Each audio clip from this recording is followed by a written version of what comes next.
E aí pessoal, tudo bem? Eu sou o Lucas Santos e vamos para mais um vídeo interessantíssimo. Hoje a gente vai falar sobre radiação.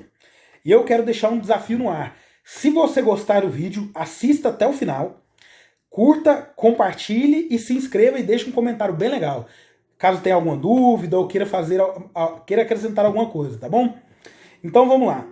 Radiação, basicamente, é energia em trânsito. É a energia sendo deslocada de um ponto a outro do espaço. Esse deslocamento ele pode ser feito tanto por meio material como no vácuo. E existem basicamente três tipos de radiação: a radiação gravitacional, a eletromagnética e a particular, que pode ser também corpuscular. Então vamos lá. A gravitacional é o tipo de radiação que um corpo que contém massa exerce sobre o outro. Por exemplo, a Terra e a Lua. Existe uma atração gravitacional, então tem radiação gravitacional envolvida.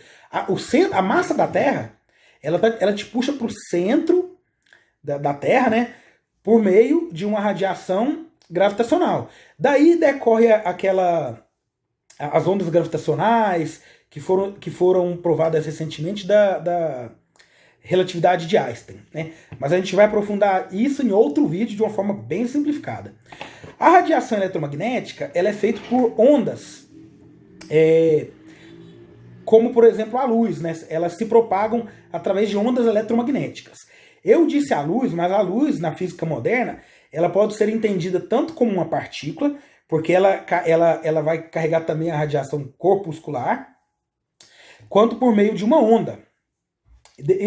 Isso daí vai ficar para um próximo vídeo, para a gente não complicar muito aqui.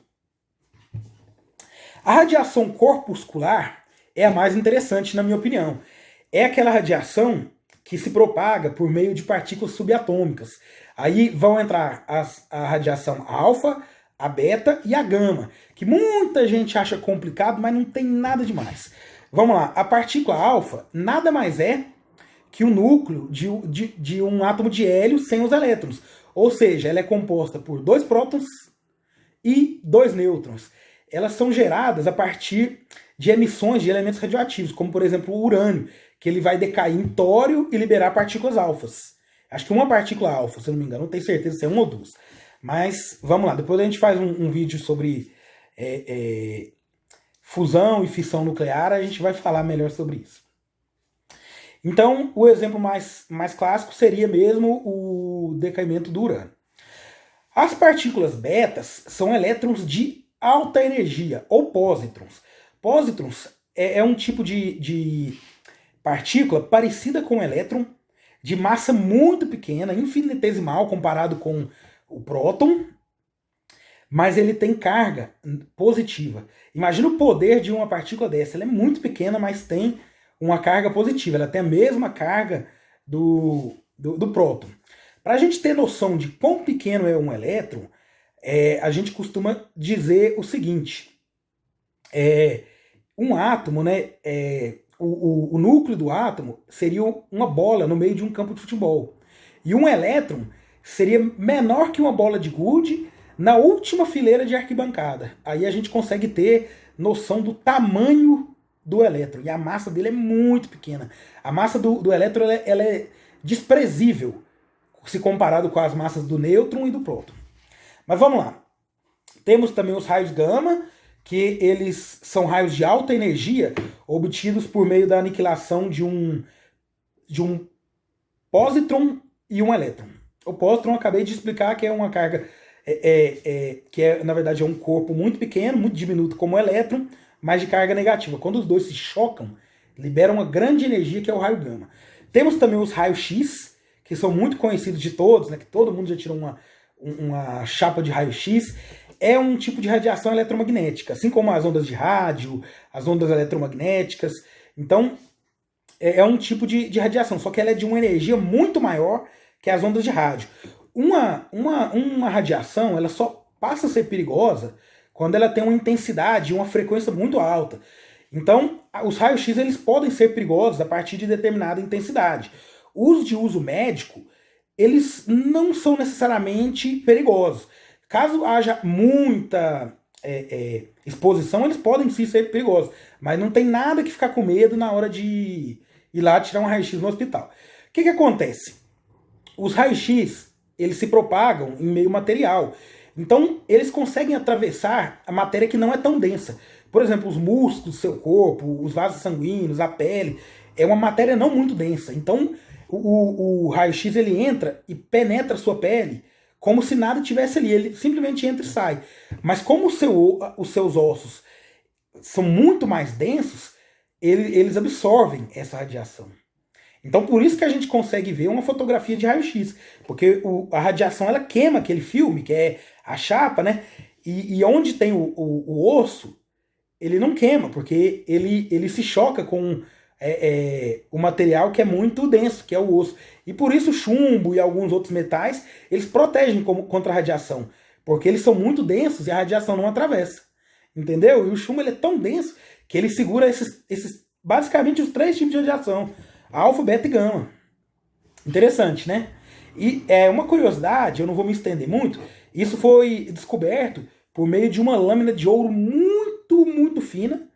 E nesse experimento foi bombardeado ela com esses raios e verificou-se que ele atravessava. E a partir daí pôde ver que o ouro não era tão denso, que havia um espaço entre os átomos, que os átomos, na verdade, em sua maioria são ocos, né? Que tem lá o núcleo e os elétrons, eles estão bem distantes, e a maior parte é espaço vazio. Tanto é que se você condensasse o Empire State Building, que é aquele prédio muito famoso lá de Nova York, se você tirasse todo o espaço que tem dentro dos átomos e condensasse só o núcleo com os elétrons, ele ia ficar do tamanho de uma bola de bilhar. Imagina isso? Só que seria uma densidade inimaginável.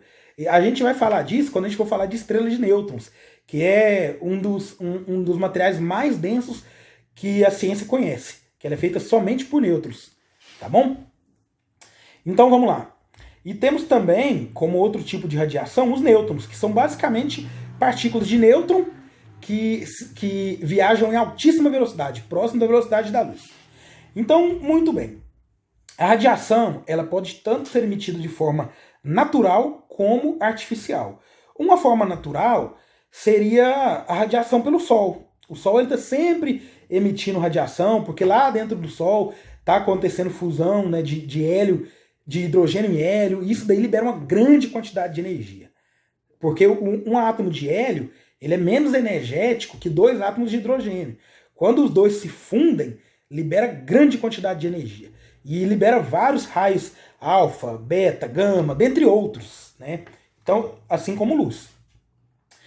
Então pronto, as fontes de radiação, elas são a radiação solar, a radiação de Cherenkov e a radioatividade. A solar eu já falei, ela vem da fusão de 2 átomos de hidrogênio em hélio.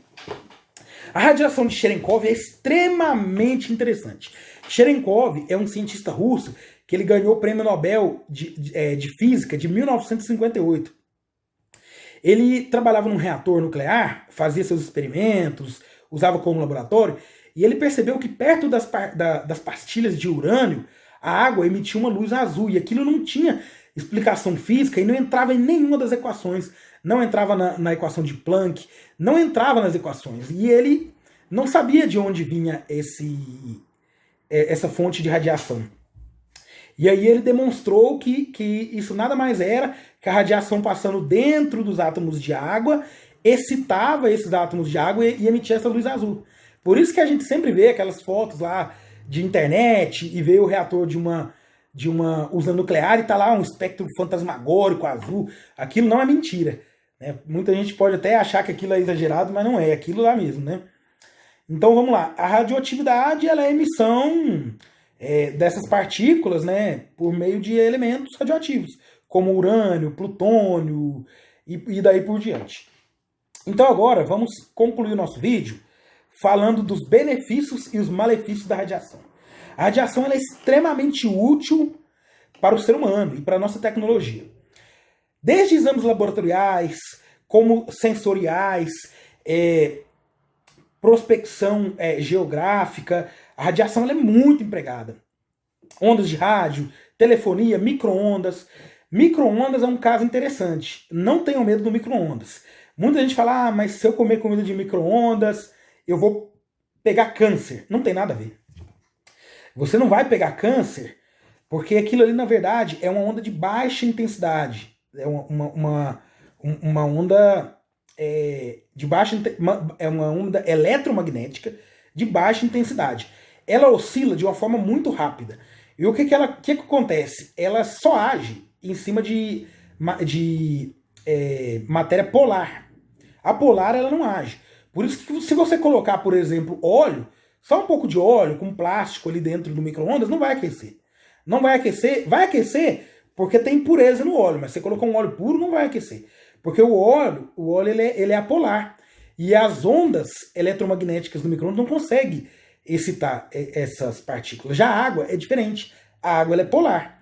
Então a oscilação eletromagnética do micro-ondas gira as moléculas de água de um lado para o outro. O atrito entre elas que causa o calor. Então quando você retira o alimento do micro-ondas, não tem nada de radiação ali. Só tem calor mesmo. Então não é motivo nenhum para ficar com medo. Agora vamos falar, né, dos efeitos indesejáveis da exposição à radiação.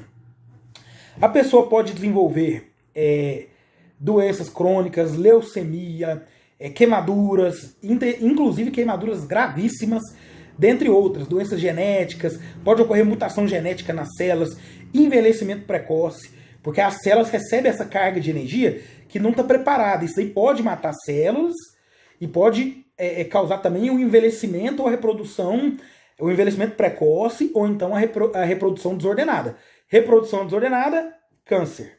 Certo? Basicamente isso, de uma forma bem resumida. E a gente se tem registros de que os trabalhadores das usinas nucleares, principalmente as russas, eles sentiram, não só nos acidentes, né, os que ficaram muito expostos à radiação, eles sentiram desde dores de cabeça, náusea, tontura, perda de consciência, até essas doenças mais graves, que podem ser genéticas, um filho com mutação e essas coisas. E não só os que trabalham